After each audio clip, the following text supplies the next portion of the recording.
Uric acid হলো আমাদের শরীরের এক ধরনের ওয়েস্ট প্রোডাক্ট। প্রোটিন জাতীয় খাবার থেকে আমাদের দেহে পৌঁছে যায় পিউরিন।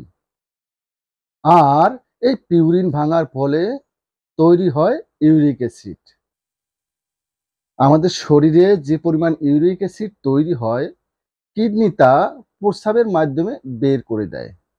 এই ইউরিক অ্যাসিড টেস্ট এই জন্য করা হয় যে আপনার শরীরে গেঁটে বাত বা কোনো গাউট আছে কিনা তা জানার জন্য। আমাদের শরীরে বেশি পরিমাণে ইউরিক অ্যাসিড তৈরি হলে কিডনির পক্ষে তা ফিল্টার করা সম্ভব হয় না। ফলে ইউরিক অ্যাসিড রক্তের সাথে থেকে যায় বা অনেক সময় ইউরিক অ্যাসিড কিডনিতে জমে থাকতে পারে। কিডনিতে ইউরিক অ্যাসিড জমে থাকার ফলে তৈরি হয় স্টোন বা কিডনির পাথর।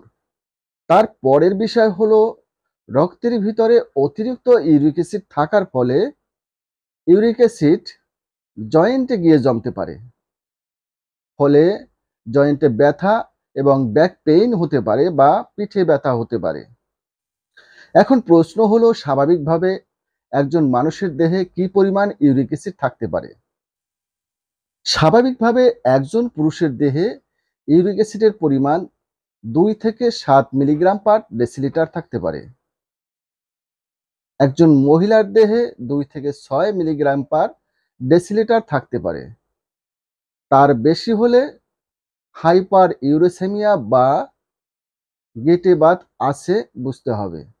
তবে মহিলাদের ক্ষেত্রে ইউরিক অ্যাসিড বেশি হওয়ার সম্ভাবনা থাকে। কারণ হিসাবে ধরা হয় যে মহিলারা কায়িক পরিশ্রম কম করে থাকেন। তাছাড়াও মহিলাদের মাসিক হয় ইস্ট্রোজেন হরমোনের প্রভাবে।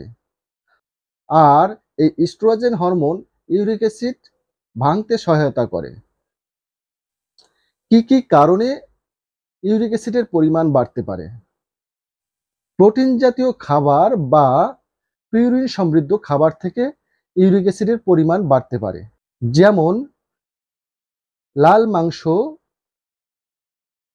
লিভার বা কলিজা, শুকনো মটরশুঁটি বা বিচি জাতীয় খাবার। তাছাড়াও কিছু সামুদ্রিক মাছ বা অ্যালকোহল জাতীয় পানীয় থেকে ইউরিক অ্যাসিডের পরিমাণ বাড়তে পারে। তাই আপনার যদি গেটে বাত হয় তাহলে এসব খাবার এড়িয়ে চলার চেষ্টা করুন। বিশেষ করে বিচি জাতীয় খাবার ও অ্যালকোহল জাতীয় পানীয় খাবার এড়িয়ে চলার চেষ্টা করুন। আজকের ভিডিও এই পর্যন্ত। দেখা হবে পরবর্তী ভিডিওতে। সে পর্যন্ত সবাই সুস্থ থাকবেন, ভালো থাকবেন। Thanks all.